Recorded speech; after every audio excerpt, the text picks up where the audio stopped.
If you've been playing games since the 8-bit generation, you probably have fond memories of light gun games. But in the following years, these peripherals would fall out of favor in the home market, and instead find a more comfy home in the arcade and experience a huge resurgence in the mid-90s at the hands of Sega, Konami, and Namco. Outside of a brief moment of popularity on the Nintendo Wii, Namco seems to be the only one keeping the dreams of playing these kind of games at home alive, primarily with a series that I consider to be the crown jewel of the genre, Time Crisis.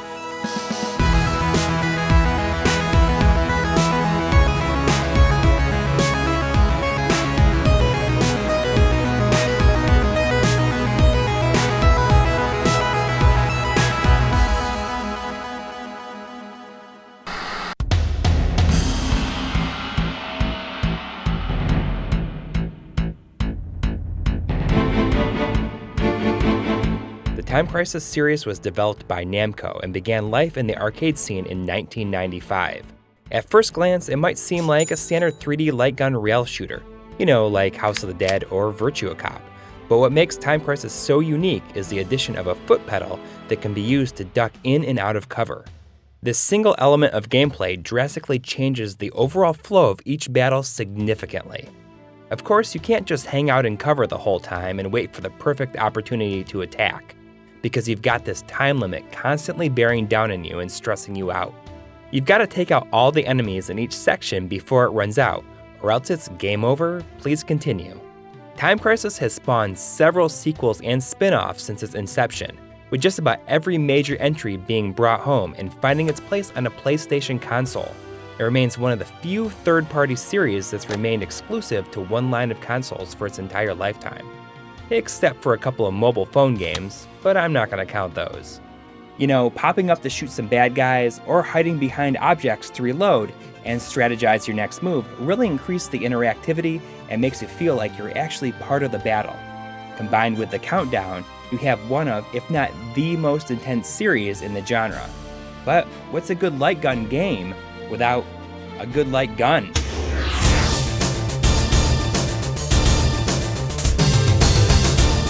Synonymous with Time Crisis is Namco's light gun, the GunCon. The first revision, NPC 103, was included with every copy of Time Crisis on the PlayStation. Using this pass-through dongle, the GunCon can access sync from the composite video signal being output from the console, which allows for far more accuracy. Crazy! The GunCon also includes red A and B buttons near the barrel of the gun. Unfortunately, the placement of the buttons doesn't quite work as well as I'd hoped, because you have to hold onto the gun weird to hit the buttons and shoot at the same time. While the home console ports of Time Crisis do have controller support, why the heck would you even want to play that way? Using a light gun, especially the Namco GunCon, is the only way to truly experience these games.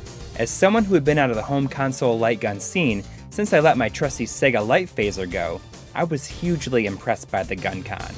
The functionality is top-notch, and it really felt like a real arcade light gun in your own home. So now that we have our weapon of choice, let's get into the games.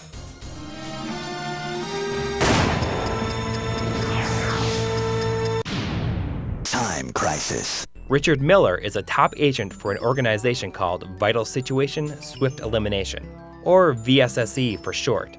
He's been assigned with the task of rescuing the president's daughter, Rachel McPherson, from Shirudo Garo, the former dictator of a fictional country called Circia. It seems old Shirudo has been ousted from power, but with the help of the mercenary Wild Dog, he's taken Rachel hostage to use as a bargaining chip to be reinstated to his former glory. There! Shoot him!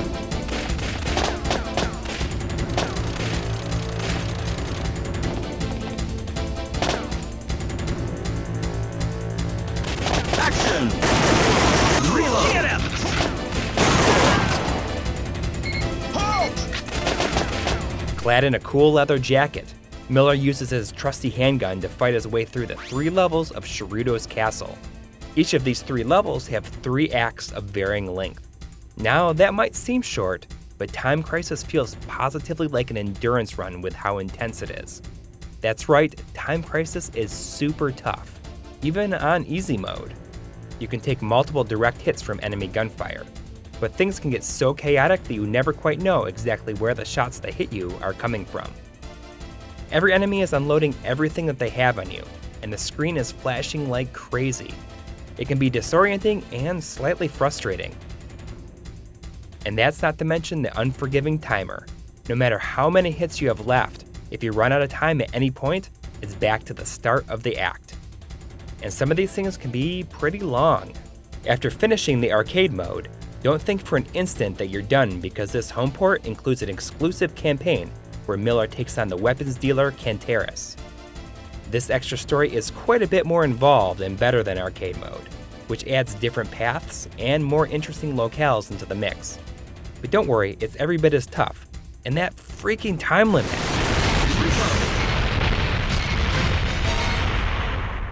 Time Crisis looks pretty decent despite having that signature mushy polygon look that's a staple of most early PlayStation games. Like most of Namco's offerings on the PS1, it's pretty close to the arcade game that it was ported from. Soundtrack-wise, it's your standard action movie fare, with only a few notes here and there that really stuck with me. Time Crisis? Well, it's a good start. It's easy to see where it gained its notoriety, because it's simply fun to play, but there was absolutely a lot of room for improvement. Unfortunately, with how fast the arcade tech was advancing at the time, there was no way for Namco to be able to deliver Time Crisis 2 on the PS1. They'd have to wait for the PS2 for that. In the meantime, we'd get a little something to hold us over in the form of Time Crisis: Project Titan. Time Crisis: Project Titan. Developed by Flying Tiger Entertainment as a sort of side story to the first game, Time Crisis Project Titan was a home console exclusive that was released in 2001. Despite the rapidly aging PlayStation 1 technology, what we ended up with is a nice follow-up that evens out a lot of the first game's rough edges. Seems our old friend Special Agent Richard Miller has gone and gotten himself framed for the murder of a foreign president. Thankfully, the VSSE has bought him a couple of days so he can go ahead and shoot tons of people while figuring out who set him up. Several characters return for this follow-up, like the arms dealer Canteris and, wait for it, Wild Dog. Somehow escaping his fiery demise at the hands of the VSSE at the end of the first game, Wild Dog's ability to survive literally everything would become a series staple. There he is! There! Get him! Get him! Action! Fire!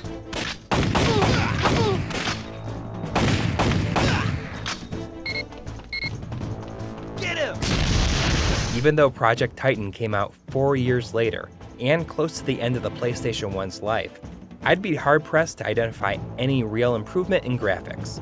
However, it does boast some gameplay enhancements that make it a more enjoyable experience than its predecessor. Stuff like the multi-hiding system, which allows you to move around while in cover, and a combo system that records your consecutive kills.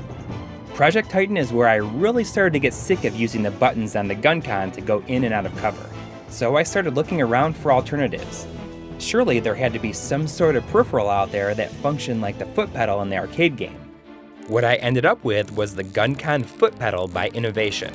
No matter what I did, I couldn't get this thing to work at all. I discovered that Namco, in their infinite wisdom, actually built pedal functionality into the game. Just plug a controller into port 2 and suddenly all buttons and D-pad presses function as a cover button. I wonder why Innovation didn't make their foot pedal essentially a giant X button. Despite being lighter on content than the first game, Time Crisis Project Titan's main game is a little bit better than the first. It's also slightly more expensive than the first game if you're looking to buy it, going for roughly $24 these days, versus the first game's $8. But it is what it is, a stopgap before the series moved on to the next generation, where it truly began to shine. Time Crisis 2 was released in fall 2001 on the PlayStation 2, just a couple of short months after Project Titan. The arcade game was actually several years old at that point, having been released in 1998. So the home version was beefed up to take advantage of the powerful PS2 hardware, which was just starting to hit its stride. Most copies of Time Crisis 2 came packed with the MPC 106, the GunCon 2.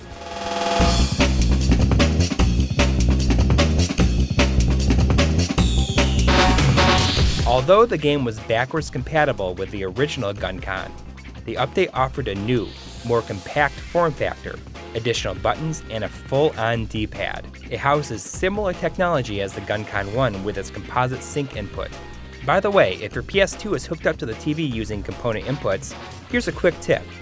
You can simply use the green cable to pass the signal through and it'll work. But what about those extra buttons? For me, this was the most exciting aspect of the GunCon 2. Namco seemed to think of every approach. It has side buttons and my favorite, the button at the bottom of the grip. Suddenly you can use the iron sights to aim and not have to adjust how you would like to hold the gun. And here I thought the GunCon 1 was awesome, but the 2 just blows it out of the water. It looks awesome, and despite its bright orange color, it kinda makes it feel like a badass using it. Which, granted, is helped a lot by just how awesome Time Crisis 2 actually is. Time Crisis 2. In the year 1997, a tech giant called Neodyne Industries plans to put a number of satellites in orbit around the planet to unify communications between countries. Of course, this is just a cover-up for the real plan, which is to launch a nuclear weapon. A VSSE agent named Christy Ryan discovers the plan and is kidnapped before she can blow the whole thing wide open. Alas, it's up to 2 agents, Keith Martin and Robert Baxter, to save Christy and stop imminent global annihilation. And yeah, Wild Dog is back. Action!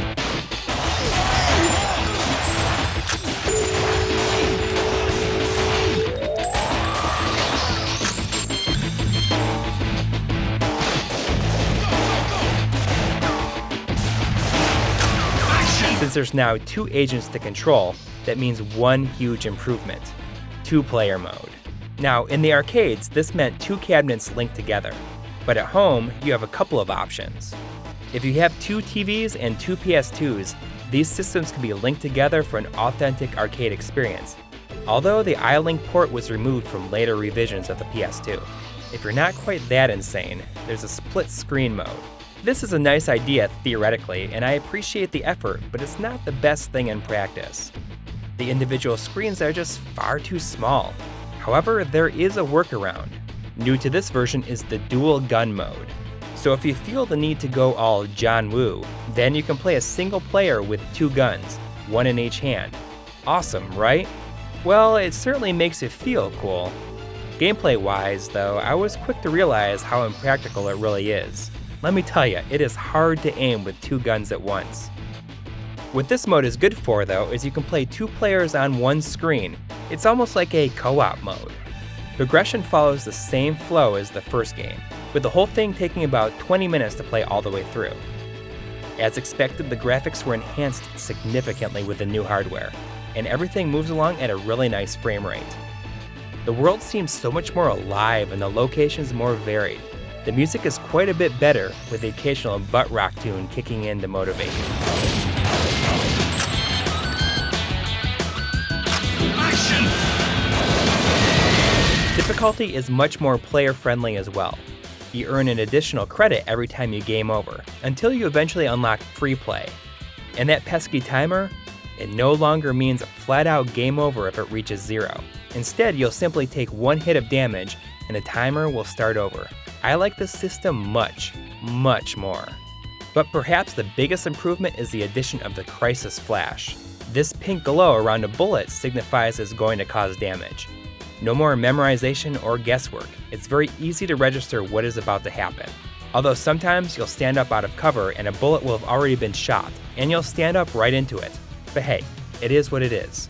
Although it might not have the extra campaign of the first game, it does have a whole bunch of unlockables like minigames and shooting simulators. For instance, Crisis missions are a series of training exercises that take place over several days. Every day has a few missions, each with their own weapon limitations and challenges. Time Crisis 2 is definitely the business. It's a ton of fun to play, and the GunCon 2 makes it even more enjoyable. Bring on Part 3, right? Actually, since Part 2 was released to the home market so late, Time Crisis 3 was already close to release in the arcades, and would arrive on the PlayStation 2 just 2 short years later in 2003. Time Crisis 3. This time, the story revolves around an island nation called Lucano, which has come under attack from a neighboring country called the Zagorian Federation. A resistance force led by a guy named Daniel Winston rises up to fight back, but during their final push towards liberation, they're captured and imprisoned. Winston's sister, Alicia, later discovers the true intentions of the Zagorian leader, nukes. Time to get the VSSE involved, right? They send two of their best, Alan Dunaway and Wesley Lambert, who arrive in Lucano in the most ridiculous way. Oh my god!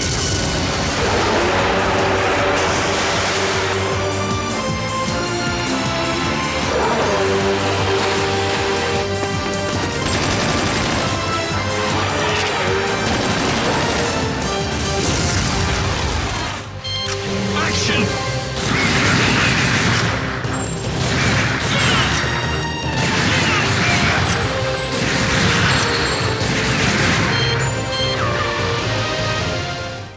Most of the features of the previous games are brought over to Time Crisis 3.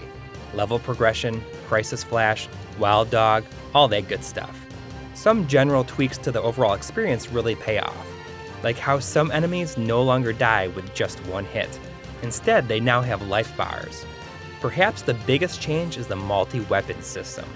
Characters are equipped with 4 guns, your standard pistol, a machine gun, a shotgun, and a grenade launcher. You can easily swap between them by pulling the trigger while in cover. But be careful, each one only has a certain number of bullets, which you can only replenish by taking out yellow-colored bad guys who drop additional ammo when you shoot them.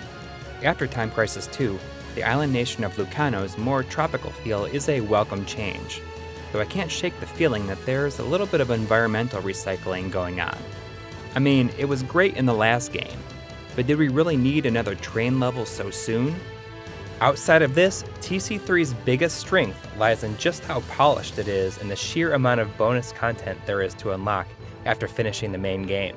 Most notable is the return of the additional campaign in the form of Rescue Mission. In this home console exclusive mode, you jump into the shoes of Alicia Winston in a storyline that takes place concurrently with the arcade mode. It's not only longer, but it has way more varied gameplay. Oh yeah, and Alicia totally kicks some major behind. What's that smoke? That must be them. I better hurry. We are engaged in combat with the VSSE. Requesting immediate reinforcement. Hey! Her story includes multiple sniping segments, where you can move an aiming reticule with a D-pad in the GunCon 2. However, this does mean that support for the original GunCon had to be dropped in Time Crisis 3 in favor of evolving the gameplay. Also removed was the double gun mode, so you're confined to split-screen mode if you want to play some multiplayer. All things said and done, Time Crisis 3 might just be my favorite game in the series. It's polished, has a ton of content, and the weapon changing adds the perfect layer of variation that makes it feel like the most complete Time Crisis experience. At least until Part 4, right? Well, let's not get ahead of ourselves. Actually, let's back up a little bit. Time Crisis. Crisis Zone. Back in 1999, some key members of the Time Crisis team developed a new arcade shooter called Crisis Zone. Namco decided to remake this game on the PS2 and position it as a spin-off game called Time Crisis: Crisis Zone. For the first time ever, a Time Crisis game takes place in a real-world location, London. You play as a member of a special forces unit that has been assigned to take down some terrorists that have seized control of a high-tech corporation. Action!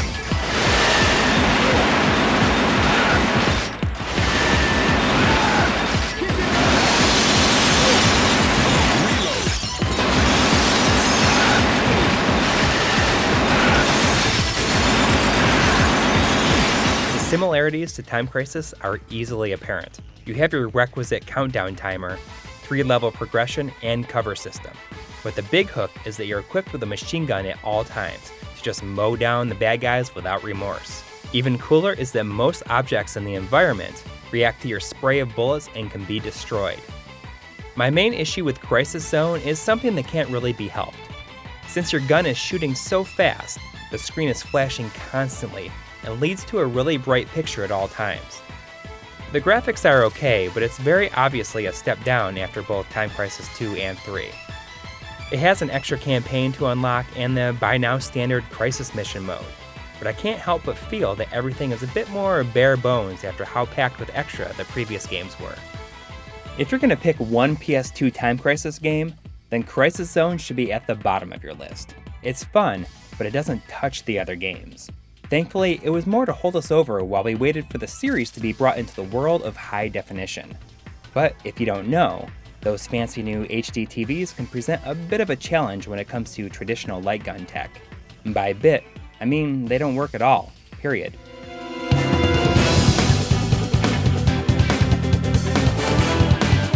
One trigger, 2 analog sticks, an extra grip, and 8, count them, 8 buttons. NPC 109, aka the GunCon 3. The GunCon 3 utilizes 2 infrared LED sensors placed in the upper right and left-hand corners of your HD TV screen, and a little camera sensor inside the tip of the barrel. When it comes down to it, the results aren't too unlike a Wiimote. While the technology is cool, setting up the whole thing is pretty obnoxious. I was lucky to find a way to permanently mount the sensors above my TV, but not everyone will have that luxury. Not only is there a lot of extra parts in setting the thing up, but the GunCon 3 is over-designed to say the least. I mean, just look at this thing. After the relative ease of using the previous versions of the GunCon, it surely feels like Namco lost their way with this one. After the level of support that the GunCon 2 saw, it's obvious that developers decided to put their efforts into using Nintendo's similar Wiimote technology. Nonetheless, Namco would support their tech with some great games.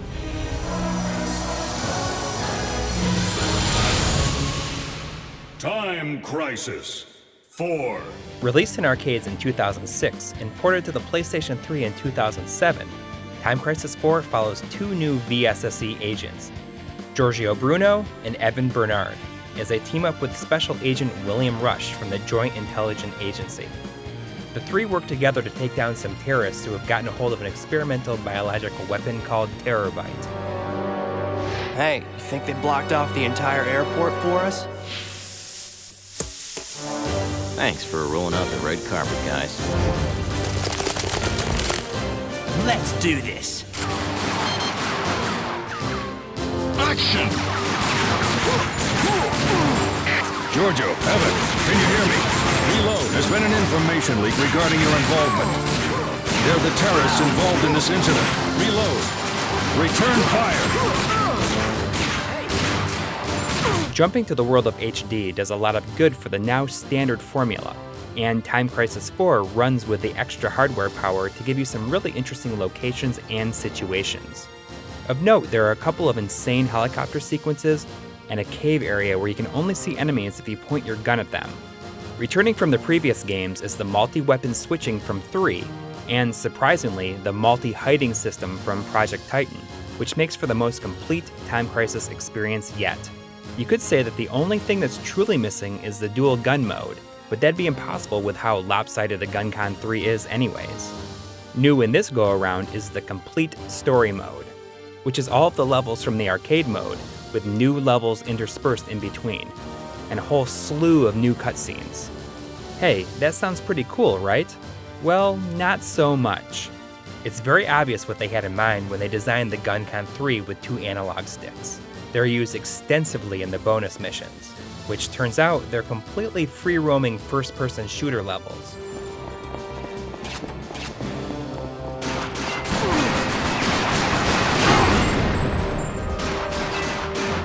Reload.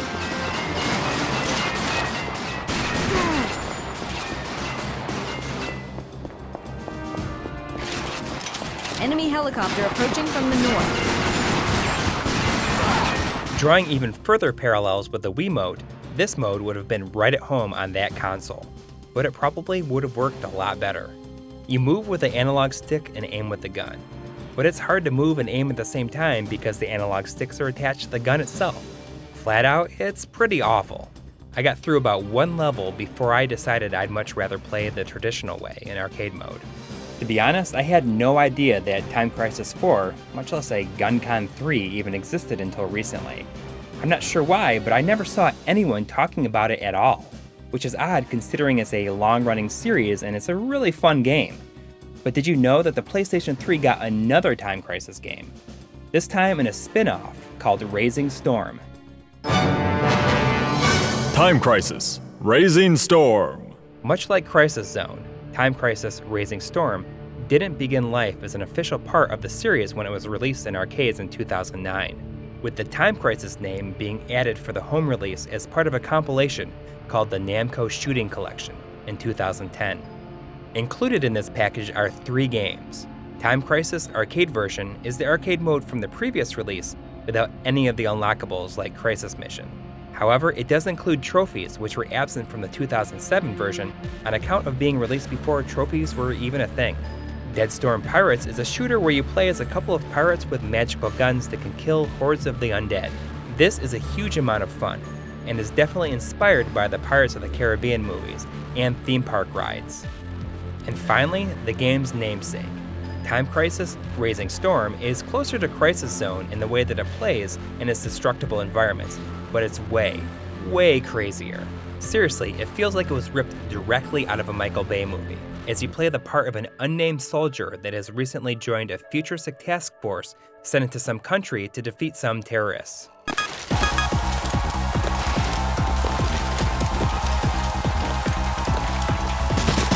We're surrounded! Don't any of you die on me! Can you hear me? What's your status? We come down right on top of Hotel Diamante. We're engaged in battle. Hold them back! Fire! Hey, someone's... These guys are crazy! Just keep firing and take them down!